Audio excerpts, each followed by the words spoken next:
안녕하세요. 아리즈웰 전도사입니다. 오늘은 마이클 헤빗 쓴 사랑하는 사람과 저녁 식탁에서 죽음을 이야기합시다 라는 책을 리뷰하겠습니다. 여러분들은 파레토의 20-80 법칙에 대해서 아시나요?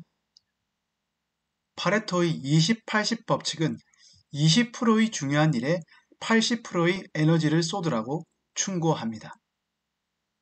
나머지 80%의 사소한 일들은 20%의 에너지를 쏟거나 사정이 된다면 아웃소싱 하는 것도 좋습니다. 반드시 할 필요가 없는 일이라면 아예 취소해도 좋습니다.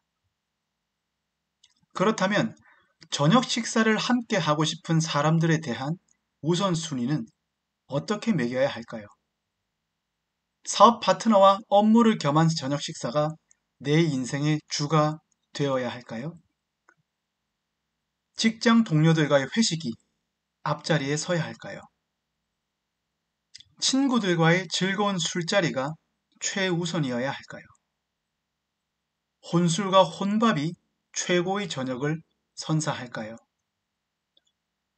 저는 앞서 나열한 모든 저녁 식사 자리가 중요하며 어느 하나도 제 삶 속에서 빠뜨릴 수 없다고 생각합니다. 사업 파트너와의 비즈니스 저녁은 매우 중대한 의미를 지닙니다. 직장 회식도 단합 차원에서 소홀히 다룰 수 없습니다. 친구들과의 우정을 확인하는 술자리가 어찌 소중하지 않겠습니까? 아무도 만나기 싫고 혼자 있고 싶은 날에는 당연히 나 자신을 위해 최고의 식사와 술이 준비되어야죠. 그러나 제가 말하고 싶은 것은 우선순위입니다. 그리고 우선순위를 정하는 데에는 기준이 있어야 합니다. 여러분들의 기준은 무엇입니까? 돈, 직장, 우정? 쉽지 않습니다. 우리는 기준을 세우고 우선순위를 정하는데 익숙하지 않습니다.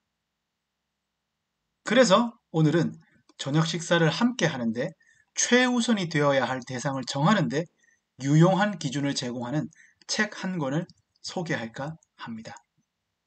마이클 헤벳의 사랑하는 사람과 저녁 식탁에서 죽음을 이야기합시다가 오늘의 주인공입니다.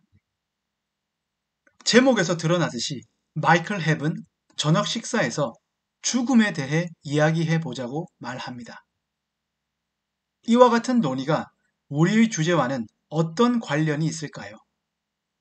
만약 데르트 쉬퍼의 책 제목이 말하듯이 오늘이 내 생의 마지막 저녁 식사라면 누구와 함께 식사하고 싶으세요? 내일이면 내가 세상을 떠난다고 가정해 봅시다. 누구를 초대하고 싶으신가요? 그들이 초대에 응하지 않아도 좋습니다. 심지어 그들이 이미 살아있지 않아도 좋다고 합시다. 내 가는 길의 마지막을 밝혀줄 그 사람들은 누구인가요? 제 경우에는 가족들입니다. 지금도 건강히 살아계시는 어머니, 그리고 여동생 가족들입니다. 죽음을 눈앞에 그리면 삶의 우선순위가 매우 명확해집니다.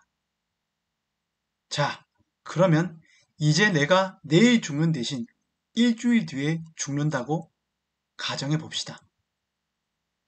최우선 순위는 이미 정해졌습니다.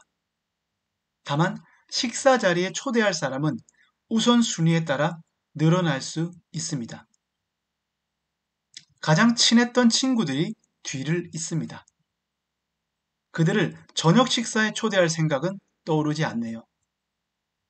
하지만 햇빛이 환히 내리쬐는 점심 식사 때 만나고 싶습니다. 참으로 잔인하고도 솔직한 이야기지만 직장 동료나 비즈니스 파트너는 순위에 들 수 없습니다. 적어도 제게는 그렇습니다. 그리고 무엇보다도 내 생의 마지막 저녁 식사를 혼자 먹을 생각은 없습니다. 마이클 헤븐 사랑하는 사람과 저녁 식탁에서 죽음을 이야기할 때 좋은 질문 22개를 목차로 제시합니다. 그리고 그에 따른 다양한 에피소드를 우리에게 보여줍니다. 그 가운데 두 번째 질문인 사랑하는 고인이 해준 요리 중 기억나는 음식은 무엇인가요? 를 살펴봅시다. 나는 4시간만 일한다 와 타이탄의 도구들로 유명한 저자인 팀 페리스는 그가 잘 때마다 만들어 마시는 간단한 토닉이 그의 멘토였던 고 세스 로버츠 박사를 생각나게 한다고 말합니다. 말하자면 그는 자신이 진심으로 존경하는 은사를 잠들기 전에 항상 기억하도록 노력한다는 말이지요. 마이클 헵에 따르면 죽기 전에 마지막으로 먹고 싶은 음식을 떠올리라는 주문을 받을 때 미슐랭 가이드의 추천을 받은 레스토랑을 떠올리는 사람은 없다고 합니다. 다들 사랑이 느껴졌던 식사를 떠올리지요.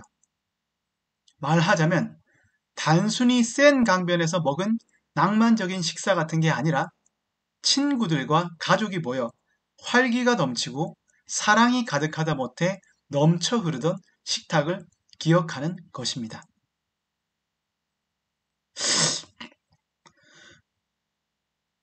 그는 이렇게도 말합니다. 고인이 우리를 위해 만들어준 음식을 생각하고 만들고 먹는 과정에서 우리는 모든 감각을 동원해 추억을 떠올린다. 꼭 음식에 관한 추억이 아니더라도 추억 속에서 함께 나눈 음식을 접할 때면 기억이 생생하게 되살아나는 것이다. 요리가 자연스러워지는 쿠킹 클래스의 저자인 캐슬린 플리는 36세 때 회사에서 해고된 뒤 파리로 가서 요리를 배워 성공한 입지전적인 인물입니다. 캐슬린이 엄마를 모시고 북투어를 떠났을 때 그 둘은 이름 없는 카페에서 아침을 먹었습니다. 평범한 빵에 수제버터와 잼이 나왔고 모녀는 아무런 생각 없이 빵에 버터와 잼을 발라 한 입 베어 물었습니다. 그리고 그 순간 엄마는 빵을 내려놓고 마냥 울기 시작했습니다. 놀란 캐슬린이 이유를 묻자 한참 뒤에야 진정된 엄마는 말했습니다. 내 아버지가 만든 잼과 맛이 똑같았어. 캐슬린의 외할아버지는 맛난 잼을 딸에게 자주 만들어 주었지만 레시피를 남기지 않고 돌아가셨습니다. 그녀의 엄마는 그 레시피를 복원해 보려고 무척이나 노력했지만 몇십 년간 실패했습니다. 그리고 갑자기 시골의 어느 카페에서 똑같은 맛을 내는 잼을 만나고 울음을 터뜨렸던 것입니다.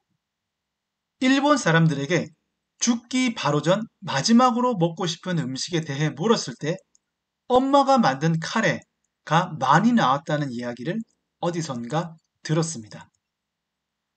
일본 최고의 인기남 순위에 몇십 년간 빠지지 않았던 후쿠야마 마사하루는 여자친구가 만들어 주었으면 하는 음식으로 엄마가 해준 카레를 꼽았지요. 제 경우에도 어머니께서 해주신 카레가 가장 기억에 남습니다. 저는 운이 좋아서 지금도 원하면 그 카레를 맛볼 수 있지만 말이죠. 그런데 문제는 저였습니다. 저는 현재 제 자신과 또렷이 연결된 음식이 없습니다. 억지로 만들 필요는 없겠지만 이 책을 읽은 뒤로는 하나쯤 있었으면 좋겠다는 생각이 자꾸 듭니다. 엄마 카레 레시피를 물려받는 편이 가장 좋을 거라고 생각합니다. 반면에 아무리 먹어도 질리지 않는 음식인 떡볶이나 주먹밥도 좋습니다. 그 무엇이 되었든 제가 세상을 떠나고 난 뒤 저를 추억하는데 도움이 되는 음식을 지금부터라도 만들지 않으면 안 되겠습니다. 14번째 질문인 당신의 시신을 어떻게 처리하고 싶은가요? 를 다룬 챕터에는 슬로우 라이프와 직접적으로 연결되는 사례가 나옵니다. 카산드라 욘더는 자립 농가에 사는 농부입니다. 그녀는 자기 주변의 농부들이 본인의 집에서 장례식을 치르기를 원하지만 사회 시스템상 그러지 못한다는 사실을 알았습니다. 이 때문에 그녀는 집에서 치르는 장례식을 연구하기 시작했고 캐나다에서 공동체 장례를 위한 온라인 학교를 열기에 이르렀습니다. 그런데 그녀는 이 온라인 학교의 지향점이 슬로푸드 운동과 유사하다고 말합니다. 슬로푸드 운동가들은 자신이 먹은 음식의 재료가 어떤 경로를 거쳐 가공되었는지를 모르는 데서 소외감을 느낍니다. 결국 자신이 먹을 음식에 대한 권리를 되찾는 최후의 방법은 뒤뜰에서 직접 재배한 재료로서 요리하는 것이겠지요. 이처럼 집에서 치르는 장례식은 사랑하는 사람을 보내는 예식을 타인이 아닌 자신의 손으로 주관하겠다는 뜻을 담고 있습니다. 도시에서 태어나 살고 있는 현대인이 장례를 집에서 주관하기란 매우 어렵습니다. 장례식은 인생의 4대 통과 의뢰인 관혼상제 중 하나에 속할 정도로 중요합니다. 그리고 본디 의례는 정신을 잃을 정도의 슬픔에 잠긴 가족들이 필요한 절차를 빠뜨리지 않도록 배려하는 세심한 절차였습니다. 그렇게 좋은 풍습이 허례허식으로 변질되어 현대인들에게는 끔찍한 일이 되어 버렸지요. 장례식의 모든 절차를 처음부터 끝까지 관여하기란 쉬운 일이 아닙니다. 하지만 허례허식을 피하면서도 가장 필요한 일만큼은 돌아가신 분을 위해 신경을 써야 한다는 것이 14번째 질문의 교훈이었습니다. 저는 적어도 대학교에는 죽음에 대한 수업이 한 편을 차지해야 한다고 생각합니다. 많은 분들이 끔찍한 아이디어라고 생각하실 것입니다. 입에 담기조차 어려운 주제이지요. 하지만 내 생의 마지막 저녁 식사를 누구와 함께 하고 싶습니까? 라는 질문은 쓸데없는 회식을 없애고 진정한 워라밸을 이루는데 핵심적인 역할을 할 것이라고 저는 생각합니다. 실제로 예일 대학의 최고 인기 강좌는 셸리 케이건 교수의 죽음이란 무엇인가입니다. 내가 내일 죽는다고 생각해보는 것만으로도 우리는 진정 중요하고 중요하지 않은 것을 가려낼 수 있습니다. 그렇습니다. 저는 죽음에 대해 생각하면 할수록 제가 남은 인생에서 무엇을 하고 하지 말아야 할지가 분명해진다고 생각합니다. 우리는 영원히 살지 못합니다. 게다가 영원한 삶은 활기보다는 지루함을 불러옵니다. 우리는 내일 죽을 것이라고 생각하지 않기 때문에 가장 중요한 일에 집중하지 못하고 시간을 낭비합니다. 마이클 헵은 우리가 저녁을 먹는 한 식탁은 가정생활의 핵심이다. 서로를 알게 되고 자신을 발견하는 곳이다. 라고 말했습니다. 오늘 저녁 마지막 식사에 함께 하고픈 이들과 함께 따뜻한 시간 가지셨으면 좋겠습니다. 지금까지 아리조엘 전도사였습니다. 감사합니다.